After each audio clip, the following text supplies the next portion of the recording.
Combien savent que dans Deutéronome chapitre 28, mon binôme a déjà fait allusion à quelques versets de ça, mais moi je vais prendre le texte lui-même. Et on va commencer à décrire ce texte-là et on va arriver en RDC puisque nous sommes en RDC actuellement. Nous allons parler de ce qui concerne la RDC. Et chacun en sortant ici, ou bien vous acceptez, ou bien vous rejetez, mais vous n'aurez pas de preuve pour combattre ça. Moi je vous le dis d'avance. Si vous refusez, vous allez refuser par la religion. Parce que vous êtes religieux et que ça ne cadre pas avec les enseignements de votre église. Mais ça ne sera pas au nom de la vérité. Parce que si vous voulez la vérité, vous n'avez pas de choix que de dire amen à ça. Parce qu'il n'y a pas de voie de contournement. Vous êtes prévenus. Deutéronome chapitre 28. Pour ceux qui ne connaissent pas ce texte-là, du verset 1 au verset 14, c'est là où l'Éternel dit à Israël, il parlait à Israël, il ne parlait pas à toutes les nations. Il parlait à Israël en disant, Israël, les lois, mais du commandement que je t'ai donné là, les lois que je t'ai données, j'ai prescrit à Moïse là, si tu les respectes, si tu obéis à ces lois, et que tu appliques ces lois correctement, tu seras toujours la tête et non la queue. Vous suivez bien? Il dit, tu sortiras derrière tes ennemis et tu vas revenir vainqueur. Il dit, tes ennemis viendront contre toi par un seul chemin, ils vont repartir par 7 chemins. Bénédiction partout. Bon, ça c'est quand tu obéis, hein. Maintenant, quand il arrive au verset 15, il dit, mais si tu n'obéis pas, tout ce qu'il a dit, depuis le verset 1 jusqu'au verset 14, il commence à dire le contraire. Il dit maintenant, tu seras la queue et non la tête. Il dit que tu emprunteras et que l'ennemi sera au-dessus de toi, etc., etc., etc. Bon, maintenant, avant qu'on lise, je voudrais vous demander, est-ce qu'Israël a obéi à la loi de Dieu? Donc, ça veut dire que la bénédiction n'est plus pour Israël. Ça veut dire que ce qui reste à Israël, parce que Dieu lui a dit, si tu désobéis, c'est toute la malédiction qui va tomber sur toi. Donc, déjà, à partir de ce texte-là même, Dieu nous montre un signe pour identifier Israël. On va identifier Israël par quoi aujourd'hui? Non pas par la bénédiction, hein, mais par la malédiction. Parce qu'il est clair qu'Israël a reçu le Messie et qu'Israël a rejeté son Messie, comme le disait mon binôme tout à l'heure. Ils se sont arrêtés là pour dire qu'il soit crucifié et que son sang retombe sur nous et sur nos enfants. C'est depuis ce temps-là que les malédictions qui avaient été écrites dans Deutéronome 28 là ont commencé à tomber sur eux. N'est-ce pas? Lisons maintenant ces malédictions et on va voir ce qui s'est passé réellement. Le peuple africain a un problème sérieux. C'est que les Africains ne cherchent même pas à connaître leur propre histoire. C'est bizarre que dans cette salle-là, il y a certaines histoires qui concernent la RDC. Que moi qui suis en Côte d'Ivoire, je les maîtrise et que beaucoup d'Ivoiriens, beaucoup de Congolais ici sont ignorants de la chose. C'est terrible. Nous allons entrer dedans tout à l'heure. Donc prenons ensemble Deutéronome 28. Deutéronome chapitre 28. Je veux gagner en temps parce que si je vais lire du verset 15 jusqu'au verset 68, on va arriver à 19h. C'est pas bon. Je vais commencer à partir du verset 29 et puis on va sauter et lire des versets clés jusqu'au verset 68 qui est le dernier verset. Et je crois que quand on va arriver au dernier verset, ce sera clair dans l'esprit de chacun de vous qui est hébreu et qui ne l'est pas. Ok? Deutéronome 28 à partir du verset 29. La Bible dit, et tu tâtonneras en plein midi comme l'aveugle dans l'obscurité, tu n'auras point de succès dans tes entreprises, et tu seras tous les jours opprimé, dépouillé, et il n'y aura personne pour venir à ton secours. J'ai dit qu'on va parler de la RDC parce que nous sommes en RDC actuellement. Je vais vous dire une chose. Pour ceux qui sont nés à Kinshasa, qui ont un petit boulot un peu coquette, qui ne sont pas allés à l'est de la RDC, au moins vous entendez les nouvelles qui viennent de là-bas.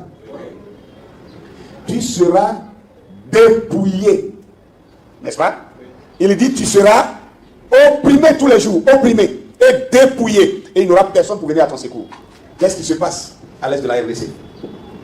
Est-ce que c'est moi qui dois vous décrire ça? Opprimé. Que veut dire opprimé? Quelqu'un qui est écrasé tous les jours, c'est-à-dire on lui inflige toutes les injustices et il souffre, il crie au secours, personne. Je viens d'apprendre qu'il y a 350 un soldat ukrainien qui quitte la RDC pour retourner chez eux parce que leur pays est en guerre, ils vont aller s'occuper de leur pays maintenant. Est-ce que vous saviez qu'il y avait des Ukrainiens sur votre territoire? Ils sont venus quel jour? Ça n'a pas été annoncé, vous ne savez pas. C'est quand ça chauffe qu'ils s'en vont maintenant qu'on entend parler. Vous vous imaginez combien de forces armées des nations puissantes sont sur votre territoire qui utilisent des enfants dans les mines, qui tuent, qui violent les femmes. On entend la nouvelle, qui violent les femmes, qui massacrent les gens. Parce qu'il faut créer la terreur pour que les populations dégagent les lieux, pour laisser les terres libres pour qu'eux ils creusent. C'est ça la stratégie. Et la Bible dit que tu seras opprimé, dépouillé, et il n'y aura personne pour venir à ton secours. Casques bleus sont là, ils tiennent les fusils, on viole les femmes devant eux, et puis ils disent donc qu'eux ils sont là pour maintenir la paix. Donc ils n'ont pas le droit d'intervenir. Mais c'est quoi la paix alors? C'est quoi la paix? Quand on viole les femmes, quand on tue les enfants, et que vous avez les fusils que vous ne pouvez pas agir, parce que vous êtes là pour maintenir la paix, c'est quoi la paix? Vous ne voyez pas que c'est le diable? Mais notre christianisme est attaché à ces gens-là. Nous continuons au verset 30. Deutéronome 28, verset 30. Tu auras une fiancée et un autre homme couchera avec elle. Tu bâtiras une maison et tu ne l'habiteras pas. Tu planteras une vigne et tu n'en jouiras pas. Il dit, tu auras une fiancée. Ça c'est sexe, colonie. Sexe, colonie. Tu auras une fiancée et un autre couchera avec elle. Tu bâtiras une maison et tu ne l'habiteras pas. Tu planteras une vigne et tu n'en jouiras pas. Excusez-moi, moi je viens d'un pays qui est le premier producteur de cacao, qui est deuxième producteur de café, c'est-à-dire la Côte d'Ivoire est un pays agricole.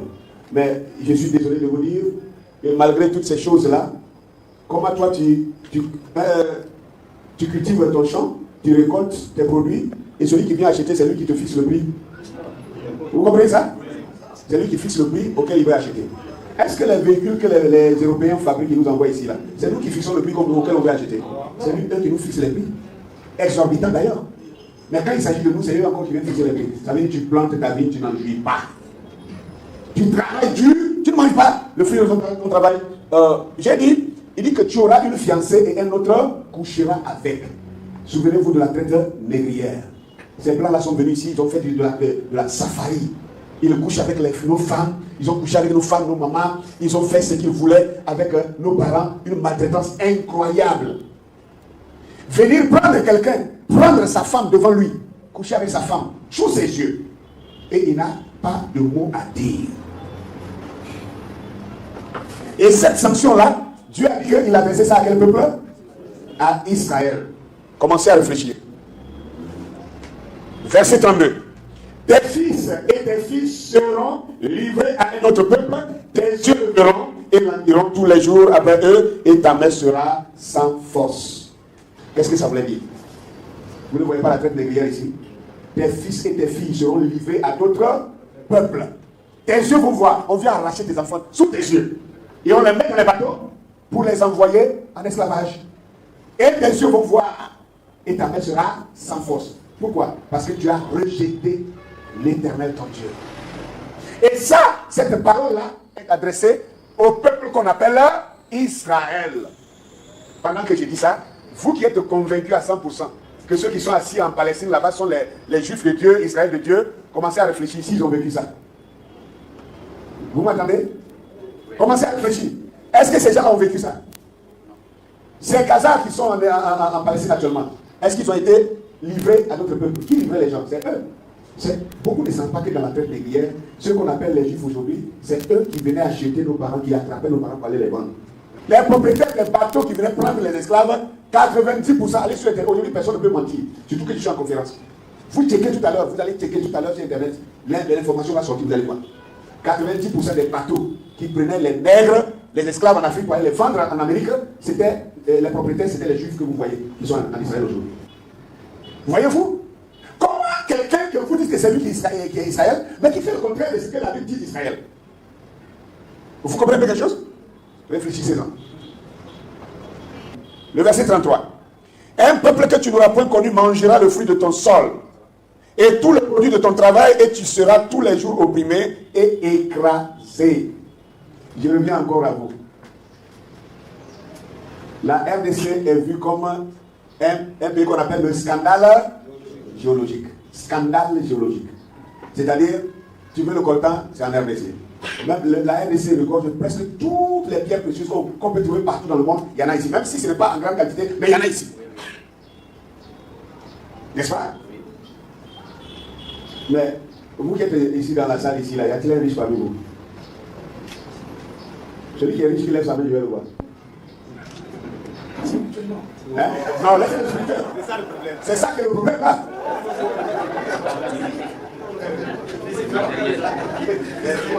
Mon ami, même quand on cite les spirituels, il n'y a même pas un Congolais dedans. Dans les livres que les gens ont écrits, oui, dans les livres que les gens ont écrits, on dit les héros de la foi. Il y a quel Congolais qui est dedans? Hein?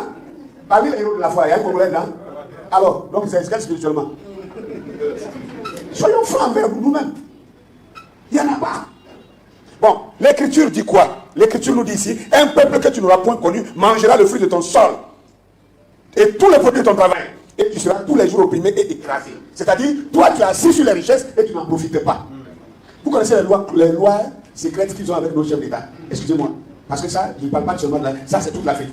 Et ça a été signé depuis les indépendances. C'est-à-dire, l'Africain a le droit, tout ce qui est sur la surface de la terre, ça appartient aux Africains. C'est-à-dire, tu peux cultiver ton gombo, ton manioc, ton maïs, pour faire ton matembele. Tu fais ton quoi? Tu fais ton kondou, tu manges, ça s'arrête là. Mais tout ce qui est en dessous de 5 mètres du sol, ça appartient au pays colonisateur. Voilà pourquoi ils viennent prendre tout ça, ça leur appartient d'après. Voilà pourquoi vous n'avez aucun droit là-dessus. Est-ce que vous comprenez ça? Ce sont des lois qui sont là. Donc un peuple que tu n'auras pas connu viendra, il va manger le fruit de ton sol, et ensuite il t'écrase, et tu ne peux rien lui faire. Dites-moi, c'est à quel peuple cela arrive? Si ce n'est pas le peuple africain. Est-ce que ça arrive à ceux qui sont en Palestine que vous appelez juifs? C'est eux qui ont les avions bombardiers, c'est eux qui ont les tanks, c'est eux qui ont les armes nucléaires. C'est que vous ne savez, beaucoup de personnes ne savent pas que ceux qu'on appelle juifs qui sont en Israël actuellement, c'est dans leur groupe là, c'est ceux-là qui contrôlent les banques du monde entier. C'est ceux-là qui contrôlent les religions aussi du monde entier. C'est eux qui détiennent, qui sont propriétaires même de l'Amérique. Le Vatican, c'est eux. La France, l'Angleterre, l'Allemagne, la Suède, la Belgique, tout, c'est eux. C'est eux qui contrôlent tout ça. Toutes ces positions-là, c'est eux. Alors, or, la prophétie sur Israël ici ne promet pas qu'Israël serait puissant. Parce qu'Israël a péché, donc sa position de puissance, il l'a perdue. Donc il tombe plus bas pour être maintenant sous la malédiction. Et vous continuez encore d'indexer ces gens-là comme étant Israël. Ou bien nous sommes un but de notre religion. Et la religion nous endoctrine et nous refusons la vérité. Nous continuons. Et il dit au verset 41, tu engendreras des fils et des filles et ils ne seront pas à toi, car ils iront en captivité. Il parle à quel peuple? Ici, là, Dieu s'adresse à qui? À Israël. Que tu vas engendrer des fils et des filles qui ne seront pas à toi, parce qu'ils vont aller en captivité. Le verset 43, l'étranger qui sera au milieu de toi s'élèvera toujours plus haut au-dessus de toi, et toi tu descendras toujours plus bas. Est-ce que c'est parce que vous vivez ici? Mon frère l'a dit ici le matin. Un Chinois qui arrive ici, il est malheureux, peut-être même il sort de prison. D'ailleurs, même, vous ne savez pas, tous les Chinois qui viennent en Afrique, c'est des prisonniers, ils viennent purger leur peine. Combien savent ça? Donc, je ne dis pas ça pour me moquer, hein. C'est la vérité. Alors quand il arrive là, il a peut-être 2 mois pour commencer une activité. Au bout de 6 mois, il devient milliardaire. Et le Congolais assis là, crèchant. Qu'est-ce que la Bible dit ici? Que l'étranger qui sera au milieu de toi s'élèvera toujours plus haut au-dessus de toi. Et toi, tu descendras toujours plus bas. Est-ce que c'est parce que vous vivez? Est-ce que c'est parce que vous vivez ici? Est-ce que c'est parce que chaque Africain vit dans son pays? Mais qu'est-ce qui arrive? C'est la malédiction de Deutéronome 28, qui n'est pas adressée à tous les peuples, hein, mais qui est adressée au peuple d'Israël, aux Hébreux, aux Juifs. Et vous allez me dire que vous n'êtes pas ces gens-là. Ok, nous continuons. Le verset 44. Il te prêtera et tu ne lui prêteras pas. Il sera la tête et tu seras la queue. C'est pas ça qui nous arrive ici. Moi j'ai vu un documentaire réalisé dernièrement par Alain Foucault dans votre pays ici. C'est pitoyable que les autorités même congolaises ne peuvent pas arriver à certains endroits de leur propre pays. Les Chinois ont occupé ça et même l'avion n'a pas le droit de survoler ça. Waouh! Et vous vous asseyez là pour dire non, ce n'est pas nous. D'accord, que ce ne soit pas vous, mais moi, je suis un fils hébreu. Et je reconnais ça. Si tu ne reconnais pas, il reste dans ton église, tu vas pourrir là-bas. Je ne connais pas les églises, je connais Israël. Verset 48. Tu serviras au milieu de la faim et de la soif, de la nudité et de la disette, et de toutes choses, tes ennemis que l'Éternel enverra contre toi. Il mettra un joug de fer sur ton cou jusqu'à ce qu'il t'ait détruit. Oh, montre-moi le joug de fer. Il mettra un joug de fer sur ton cou. Regardez-moi ces images-là. Regardez ces images. Est-ce que ça, ce n'est pas l'interprétation directe de cette écriture-là, comme on est en train de lire? Vous avez vu quel blanc qui a été enchaîné comme ça? Un Français, un Polonais, un Russe. Vous avez vu même un Chinois qu'on a enchaîné comme ça? Jamais de la vie. Le seul peuple sur la terre des hommes, jusqu'aujourd'hui, qui ait jamais subi ces traitements, des fers sur le cou. Si ce n'est pas des fers comme ça, c'est des chaînes. Hein? Faites défiler les images qu'ils vont voir. Des chaînes, des fers sur le cou. Et la Bible dit clairement ici que tu serviras au milieu de la faim, de la soif, de la nudité, de la disette, de toutes choses, tes ennemis et l'Éternel, que l'Éternel enverra contre toi. Il mettra un joug de fer sur ton cou jusqu'à ce qu'il t'ait détruit. Et là, les Africains s'asseyent encore, gros nez comme le mien, pour discuter. Pour dire non, ça c'est Israël, c'est ceux qui sont assis là-bas. D'accord, montre-moi un seul blanc israélite là-bas qui a jamais été sous les fers où on a mis le joug de fer sur son cou. Regardez ça, regardez comment on peut maltraiter un homme comme ça. Vous savez pourquoi on mettait ça? Ça, c'est ceux qui travaillaient dans les cannes à sucre, dans les champs de canne à sucre, et le blanc ne veut pas qu'il mange même un morceau. Oui. Venons-en à la RDC. Je crois qu'il y a des personnes qui sont âgées ici qui peuvent témoigner ça. Quand Léopold II a décidé d'industrialiser la Belgique, il avait besoin de caoutchouc. Et il envoyait les parents ici pour aller au champ, pour aller chercher le caoutchouc. Ce n'étaient pas des champs cultivés, c'était des éveillats qui ont poussé comme ça naturellement. Il fallait chercher, cueillir le caoutchouc pour remplir les paniers. Et on prenait leurs femmes en otage. Si tu ne remplis pas le panier que tu viens le soir, on coupe ta main. On coupe ta main et on fait fumer ta main pour mettre dans un panier. Et le matin, on verse les mains fumées. Regardez comment ils ont dit. Ça, ce n'est pas ailleurs, ce sont les parents congolais. Voilà ça. Découpés, les mains coupées parce qu'ils n'ont pas pu remplir les paniers des veillards. Vous connaissez cette histoire-là? Combien vous connaissez cette histoire? Hein? Alors, mais voilà, c'est une écriture biblique. Vous pensez que c'est un hasard? Ce n'est pas un hasard. C'était Deutéronome chapitre 28. Malédiction contre Israël. Voilà ça. Et même des enfants. Quel est ce peuple-là qui n'a pas de cœur? Quel est ce peuple qui n'a même pas de sentiment? Qui peut découper les mains même des enfants? Et c'est ceux-là on célèbre comme des chrétiens qui sont en plus puissants. Moi j'ai dit, si vous cherchez, attendez, changez vos manières de chasser le diable. Satan sort, comme si le diable était un esprit. Le diable a rempli l'Europe partout. C'est l'homme blanc. L'homme blanc est le diable. Parce que tu es noir, Satan est blanc.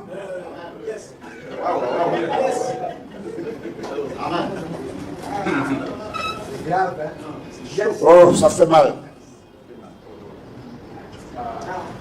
Verset 49. L'Éternel fera partir de loin, des extrémités de la terre, une nation qui fondra sur toi d'un vol d'aigle, une nation dont tu n'entendras point la langue. Ah, l'Éternel fera venir de loin. Regardez, vous voyez les mains, non? Les mains coupées, séchées. Et puis, ils sont fiers de s'arrêter pour tirer photo avec des gens qui souffrent. Ils tuent l'homme dans son âme. Et ils sont fiers. Il y a des images que j'ai présenté à Abidjan. Les gens ont commencé à... vraiment, la salle avait changé. J'ai dit non, arrêtez-moi ça. Comment vous pouvez comprendre que des gens viennent, ils assassinent les hommes dans un village, ils découpent leur tête, ils coupent, ils décapitent, et puis ils prennent les têtes saignantes comme ça, ils s'arrêtent comme ça, ils tirent des photos, ils finissent comme ça, et puis ils prennent les femmes, des blessés qu'on vient de tuer, leur sang coule encore là, on prend les femmes là pour aller les coucher. L'homme blanc, s'il vous plaît, c'est Satan lui-même en personne. Ne m'en voulez pas. Que le nom du Seigneur soit béni. Donc, il fondra un peuple qui viendra de loin et fondra sur toi d'un vol d'aigle. Vous voyez que ces gens-là, on dit d'un vol d'aigle. Vol d'aigle. Quel est ce peuple-là? Vous voyez, non? L'homme blanc qui viendra fondre sur toi d'un vol d'aigle. Il va prendre contrôle de toi et va te maltraiter comme ils l'ont bien fait. Deutéronome 28, 66 maintenant. Ta vie sera comme en suspense devant toi. Tu trembleras la nuit et le jour, tu douteras de ton existence. Aïe! Vous entendez les mots là? Tu vas douter même de ton existence. Toi, tu te poses la question si tu existes vraiment. Est-ce que toi-même tu vis? Est-ce que tu es... Bon, vraiment, vivre ou mourir, tu ne sais même plus ce qui est mieux pour toi. Comme dans un cauchemar. Il dit, tu douteras de ton existence. Ça, c'est trop fort. C'est pour ça qu'il ne faut pas jouer avec le Dieu d'Israël. Quand vous le provoquez, quand sa colère s'élève, vraiment, c'est sans limite. Et nous continuons de vivre ce malheur jusqu'aujourd'hui. Verset 67. Dans l'effroi qui remplira ton cœur, et en présence de ce que tes yeux verront, tu diras le matin, puisse le soir être là. Et tu diras le soir, puisse le matin être là. C'est-à-dire, tu penses que le soir sera mieux, mais quand le soir arrive, la terreur du soir là, t'amène à souhaiter que le jour s'élève. Quand le jour se lève encore, tu dis c'est encore grand. Il n'y a même pas un temps de répit pour toi. Dans nos capitales, il y a un accalmie, un semblant d'accalmie, et on ne voit pas. Mais en Ituri, c'est ça non? En Ituri, à Béni, vers Goma, regardez ce qui se passe. Les gens vivent comme dans un cauchemar. Il n'y a pas de tranquillité. Tu ne sais pas à quel moment tu vas mourir. À tout moment, le drame peut arriver. C'est qu'elle vit ça. Et ça, c'est ce que Dieu avait promis à Israël pour avoir rejeté sa loi. Nous continuons le verset 68 maintenant. Il dit, et l'Éternel te ramènera sur des navires en Égypte, et tu feras le chemin dont je t'avais dit, tu ne le verras plus. Là, vous vous offrirez en vente à vos ennemis comme esclaves et comme servantes, et il n'y aura personne pour vous acheter. Waouh! Voilà la description du peuple d'Israël dans la Bible. Je ne parle pas d'Israël dans les journaux et dans les prédications, dans les églises, dans les imaginations, dans les films Hollywood. Ce n'est pas de ça que je parle. Je parle de la description du peuple d'Israël selon la Bible. Selon la Bible.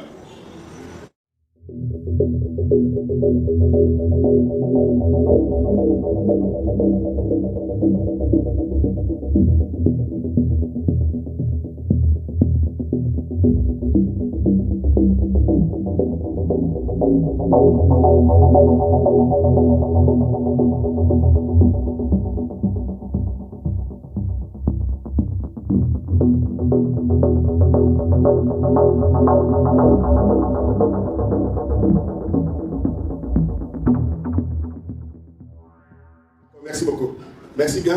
J'ai bien compris cela. Je voudrais donner juste un petit élément de réponse là-dessus et puis venir maintenant sur la question ici.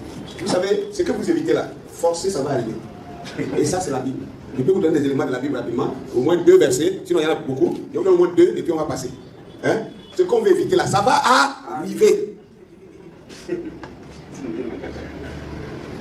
Moi, dans mon livre, là, il y a une partie, j'ai dit que l'homme noir est le stabilisateur du monde.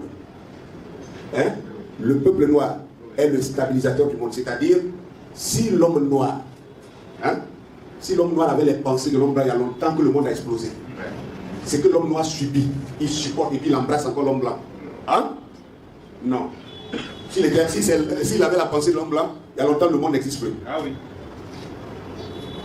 J'ai dit qu'on ne peut pas éviter ce qui doit arriver. Arriver. Il y a un verset que j'avais prévu ici même. C'est ça que je suis en train de chercher. La Bible dit là-bas, ceux qui vous ont pillé là seront aussi pillés. Il dit, tels qu'ils vous ont vendu là, moi j'ai dit, moi l'Éternel, vous les vendrez aussi. C'est biblique, hein? Mais je suis, est-ce que c'est moi qui vais dire aux gens, allez prendre les plans pour les vendre? Non. Non. Mais je suis en train de vous dire aussi que c'est des choses qui doivent arriver. Et quand ça viendra, ça ne viendra pas de l'ordre d'un homme. Vous voyez, mais non? Si vous voulez comprendre, moi je vous dis que ça a commencé. Hein? Comment? Je vous donne juste une petite analyse seulement et chacun de vous va voir un peu clair. Ce qui se passe en Ukraine, il y a 8 ans que cette guerre avait déjà commencé, n'est-ce pas? Mais ça n'intéressait pas trop les Occidentaux. Vous savez pourquoi c'est devenu avec force comme ça? Parce que la France perd la face en Centrafrique, la France a perdu la face au Mali, la France est en train de perdre au Burkina, la France est en train de perdre en Guinée-Conakry. Du coup, il voit que son empire est en train de s'effondrer. Hein? Merci, j'ai mis 37 attendez, on va dire ça tout à l'heure. Regarde ça. Alors, qu'est-ce qu'ils font? Ce qu'ils font là, c'est de la dissuasion, ou du moins de la distraction. Ils sont allés emmerder Poutine à l'entrée de sa frontière pour l'occuper à une guerre, pensant qu'en faisant ça, Poutine va oublier l'Afrique et eux, ils vont revenir s'installer. Parce que pour dire vrai, c'est les Russes qui ont aidé la Centrafrique à chasser les Français. C'est eux qui ont aidé les Maliens à chasser les Français. C'est eux qui sont en train d'aider le Burkina. C'est eux qui sont en train d'aider la Guinée à chasser les Français. Et bientôt, ils veulent, la Russie veut aider aussi le Niger. Il ne va pas parler chez moi. Hein? Vous voyez un peu, non? Donc, qu'est-ce qui est en train d'arriver? Si vous regardez bien ce qui se passe actuellement, les Européens avancent comme s'ils sont fous. Ils connaissent bien la puissance de la Russie.